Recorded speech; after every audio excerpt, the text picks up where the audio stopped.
Hi friends, welcome to Nila's kitchen. நம்ம இன்றைக்கி என்ன பார்க்க போகிறோன்னா முட்டை குழம்பு எப்படி செய்யலாம்னு பார்க்கலாங்க. கிரேவி பக்கத்தில் இது வந்து ட்ரெடிஷ்னல் ஸ்டைலில் நான் செய்ய போகிறேன். எனக்கு எங்கள் பாட்டி சொல்லி கொடுத்த மாதிரி நான் இன்றைக்கி செய்கிறேங்க. நான் ஆயில் வந்து ஒரு 2 டேபிள் ஸ்பூன் அளவு ஊற்றிக்கிறேன். ஆயில் நல்லா காயிட்டுங்க. பாருங்கள், ஆயில் நல்லா காஞ்சிருச்சு. இப்போது நான் ஒரு 100 கிராம் சின்ன வெங்காயம் எடுத்துருக்கேங்க, போட்டுக்கிறேன். அது கூடவே ஒரு சின்ன துண்டு எஞ்சியுமே பூண்டு வந்து ஒரு 2 கட்டி நாட்டு பூண்டு எடுத்துருக்கேங்க, போட்டுக்கிறேன். போட்டு நல்லா ஃப்ரை பண்ணிக்கோங்க. இது கூடவே கசகசா பாருங்கள், இதில் ஒரு 6 டேபிள் ஸ்பூன் நான் எடுத்துக்கிறேன்.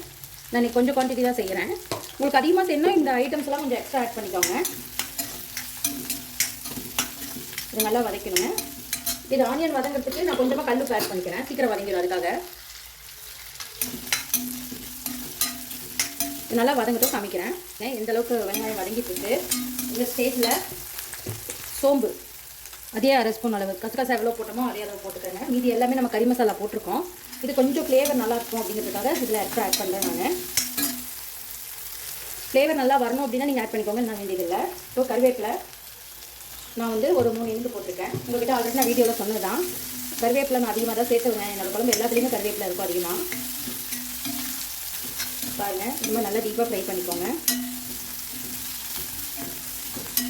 இன்னும் ஒரு 5 நிமிஷம் வதங்கட்டும், காமிக்கிறேன். பாருங்கள், இந்த அளவுக்கு நல்லா வதங்கணும் ஆனியனை.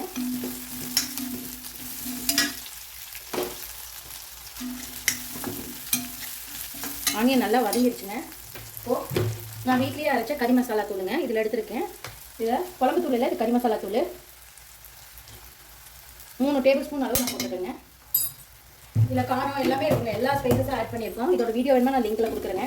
இப்போ அடுப்பை சிம்மில் வச்சுட்டு இதை ஒரு நல்லா வறுத்துக்கோங்க, அந்த பச்சை வாசம் போகிற அளவு ஆயிலையே. பாருங்கள், அவ்வளோதான். இது ஆறட்டுங்க, நம்ம அரைச்சி எடுத்துக்கலாம்.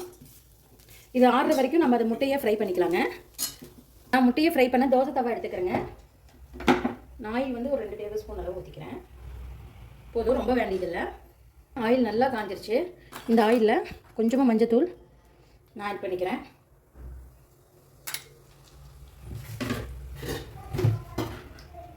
அதுலேயே கொஞ்சமாக கறி மசாலா தூள், லைட்டாக உப்பு,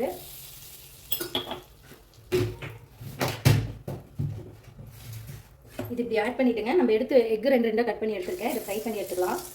இந்த ஃப்ரை பண்ணி எடுத்துகிட்டோம்னா நமக்கு அப்படியே 4 எக்கு எடுத்துருக்குங்க, 2 கட் பண்ணி. இந்த மாதிரி ஃப்ரை பண்ணி எடுத்துட்டிங்கன்னா உடையாமல் ஊற்றிடாமல் வரும்.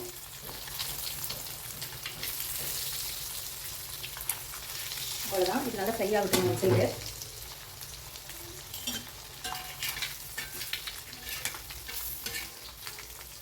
இது நல்லா இந்த ஆயிலில் ஃப்ரை ஆகணுங்க. இந்த ஆயிலை கூட நம்ம குழம்புல ஆட் பண்ணிக்கலாம், ஒன்றும் ப்ராப்ளம் இல்லை.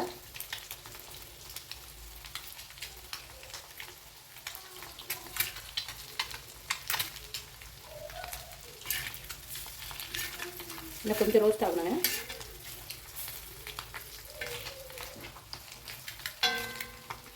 இந்த மாதிரி செஞ்சிங்கன்னா செம்ம டேஸ்ட்டாக இருக்கும், ட்ரை பண்ணி பாருங்கள்.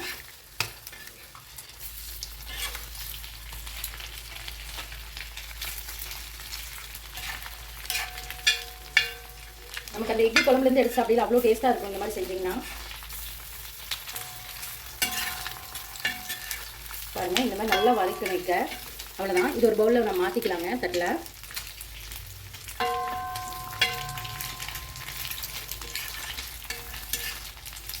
பாருங்கள், நான் மசாலாவை இந்த மாதிரி எடுத்துக்கிட்டேங்க, போட்டு அரைச்சி எடுத்துக்கிறேன். மிக்சியில் ஒரு பல்ஸ் விட்டு எடுத்துக்கலாம். ஆயில் நல்லா காஞ்சிருச்சு.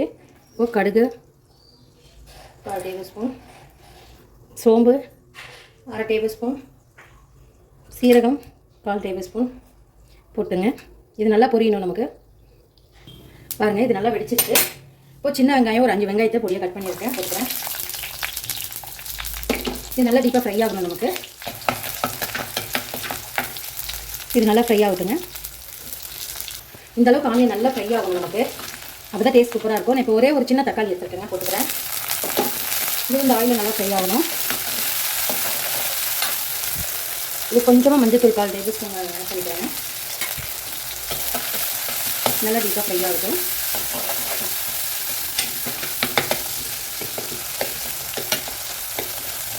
பாருங்கள், இந்த மாதிரி நல்லா மடிச்சு விட்டுக்கோங்க. தக்காளி மசிஞ்சிருச்சு. இப்போ கருவேப்பிலையை போட்டுக்கிறேன். அடுத்தது ஒரு வதக்கிட்டுங்க நாம் வறுத்து அரைச்சோல்லங்க அந்த சாந்து ஊற்றிக்கிறேன்.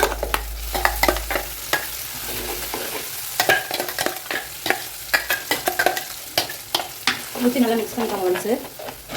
மிக்ஸ் பண்ணிவிட்டு இந்த மிக்ஸி ஜாரில் ஒரு 1.5 டம்ளர் தண்ணி ஊற்றி வாஷ் பண்ணி ஊற்றிக்கலாங்க. பாருங்கள், இந்த அளவுக்கு மிக்ஸ் ஆகிடணும். அந்த ஆயிலே நல்லா மிக்ஸ் ஆகணும். பாருங்கள், இந்த அளவுக்கு நல்லா கொதிச்சு வரணும். ஒரு கொதி வரட்டுங்க, அப்புறம் நம்ம தண்ணி ஊற்றிக்கலாம். பாருங்கள், நல்லா பபிள்ஸ் வருது. இந்த ஸ்டேஜில் நான் எடுத்து வச்சுருக்கேன் மிக்ஸி வாஷ் பண்ணி எடுத்து வச்சுருக்க தண்ணி ஊற்றிட்டேங்க. மிக்ஸ் பண்ணிக்கலாம். இது நல்லா கொதித்து பச்சை வாசம் போகணுங்க. நமக்கு அந்தளவுக்கு நல்லா கொதிக்கணும். பாருங்கள், பார்க்கவே அவ்வளோ கலர்ஃபுல்லாக இருக்குது.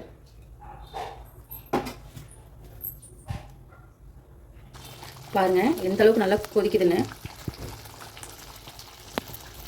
இந்த அளவுக்கு நல்லா கொதிக்குதுங்க. இந்த ஸ்டேஜில் காரம் போல டேஸ்ட் பார்த்துக்கோங்க.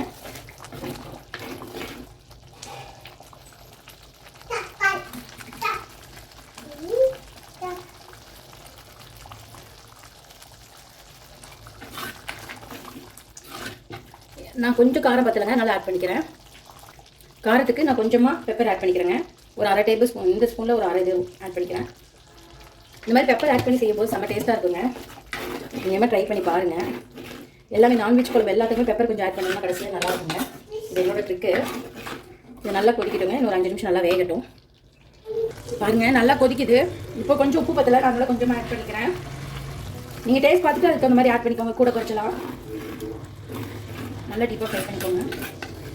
இது நல்லா கொதிக்கட்டுங்க. ஆயில் பிரிஞ்சு வரணும். சிம்மில் வச்சிடலாம். இப்போது பாருங்கள், ஆயில் எவ்வளோ சூப்பராக பிரிஞ்சுருக்குது. இப்போ நம்ம அந்த வறுத்து வச்ச முட்டையை போட்டுக்கலாங்க. அதை நான் போட்டு ஒரு மிக்ஸ் பண்ணிக்கிறேன்.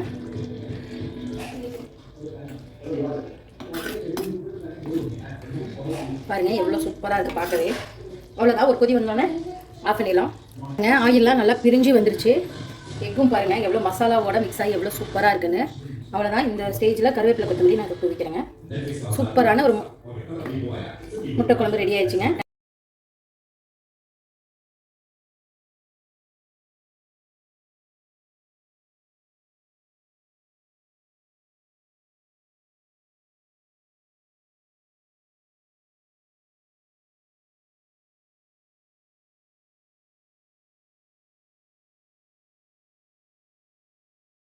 கண்டிப்பாக நீங்களும் இந்த மாதிரி ட்ரை பண்ணி பார்த்துட்டு மறக்காமல் எனக்கு கமெண்ட் பண்ணணும். இந்த வீடியோ பிடிச்சிருந்தா லைக் பண்ணுங்கள், ஷேர் பண்ணுங்கள், மறக்காமல் சப்ஸ்கிரைப் பண்ணிடுங்க. சூப்பரான ஒரு எக் கறி ரெடி.